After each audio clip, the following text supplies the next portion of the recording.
8월 22일 정전 시장입니다. 자, 8거래 연속 상승에는 실패했던 뉴욕 증시가 오늘 상승에 성공하면서 반등했습니다. 상하락 종목들도 7대3 정도 비율로 상승 종목들이 우위로 나왔고, 특히 오늘 전체적인 업종들 딱 보시면은 대체로 상승 흐름이 좀 더 많이 나왔다 라고 볼 수 있을 정도로 급락이 나오거나 전체적인 섹터가 주저앉는 그런 모습은 나오지 않았다. 지금 금리 인하를 앞두고 계속 관망세가 좀 지속되고 있는 것 같습니다. 오늘 특징 업종들 같은 경우에는 TJX, 룰루레몬, 갭, 소매 판매 업종들이 좀 많이 올랐어요. 확실히 잭슨홀 미팅, 금리 인하를 앞두고 투자자들의 투자 심리가 과거 너무 빅테크 종목으로 치우쳐 있었다면은 이제 그런 종목들이 순환매가 나오면서 다른 쪽으로 좀 전환이 되고 있는 게 아닌가라고 좀 생각이 되고, 어제 시장을 좀 눌렀던, 어제 뉴욕 증시도 그렇고 우리나라 증시 시장을 눌렀던 이 악재라고 할 수 있는 게, 미국의 연간 고용 지표가 좀 수정치가 굉장히 높을 것이라는 전망이 나왔는데, 실제로 연간 고용 지표가 290만 명에서 80만 명 정도가 깎였습니다. 그럼에도 불구하고 지수가 반등에 성공했다는 것은 어느 정도 알고 있었다는 겁니다. 그래서 연준 인사들이 미국 고용 수정 연준에서 새로운 정보 아니다, 이미 어느 정도 알고 있었기 때문에 그렇게 큰 충격이 아니다라고 이야기를 했고, 시장에서는 반등에 성공이 나왔습니다.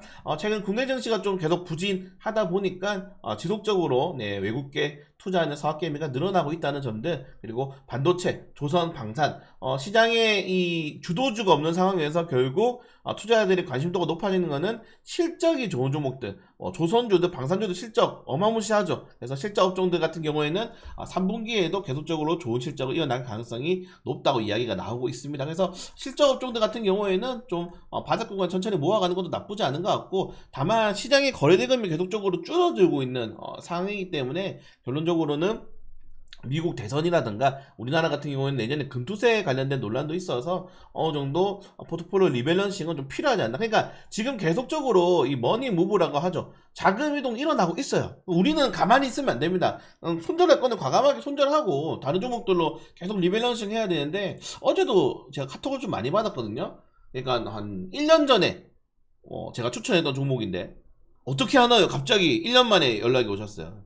너무 황당해가지고 제가 병 쪘는데, 아무튼 주식이라는 거는 계속 꾸준하게 관리하고 대응을 해야 됩니다. 그게 아니라면은 적금에 넣으셔야죠, 여러분들. 네, 그래서 계속 자금의 이동은 일어나고 있다는 점들 좀 체크하시면 될 것 같고, 브렌트유, WTI유가 보시면 아시겠지만은 계속 3개월 내 최저치를 기록을 하고 있습니다. 네, 그래서 연중 최저치 가격도 떨어질 수가 있어요. 조금만 더 떨어지면은. 그래서 유가에 대한 부담이 좀 많이 떨어지고 있는 상황에서 달러도 연중 최저치입니다, 지금.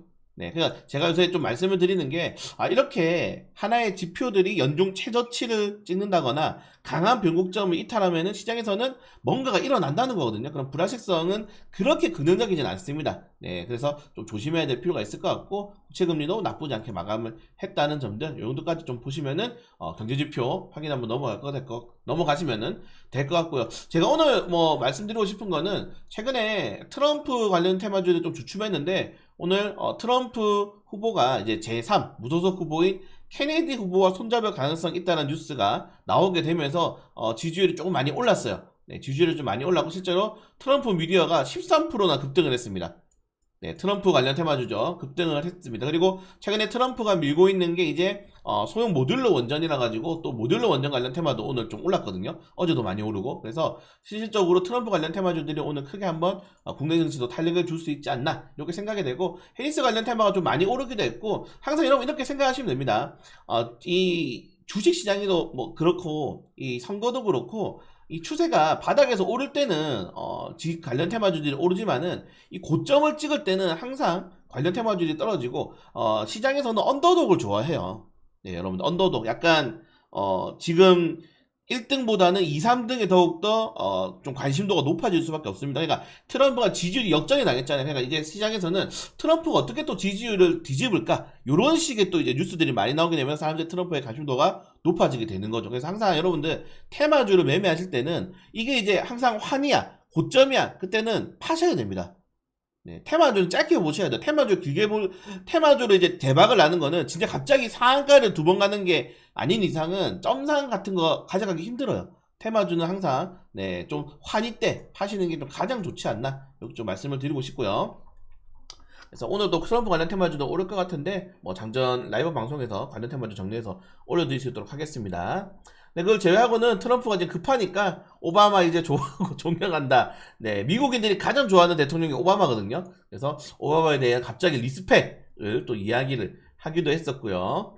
유럽연합이 중국 관련돼서 계속적으로 규제를 진행하고 있고, 중국도 거기에 대해서 지금 좀 보복 관세를 또 준비를 하고 있다고 합니다. 지금 유제품에 대해서 보조금 조사를 착수했다고 하죠. 자, 그리고 최근에 이제 중국 배터리라든가 중국산 제품의 건국 가행이 좀 많이 문제가 되고 있어요. 지금 보시는 것처럼 세계 배터리 수요보다 공급이 더 많습니다. 그냥 배터리 가격이 떨어질 수밖에 없겠죠. 그냥 지금 단기적으로는 치킨 게임에 들어갔다고 생각하시면 돼요. 중국이. 네, 치킨 게임에 들어갔기 때문에 어느 정도의 이런 캐즘 플러스 치킨 게임 수요 둔화가 좀 장기화될 가능성이 크다는 점입니다. 그러니까 결론적으로는 공급하는 기업들이 많이 망해야지 수요에 대비해서 공급이 딸리고 그래야지 가격이 올라가는 건데, 아직 시장 경제를 지금 중국이 계속적으로 흔들고 있기 때문에 2차전지 업종들 같은 경우에는 계속적으로 좀 부진한 흐름이 나올 가능성이 좀 높지 않나, 여기 좀 생각이 되고요.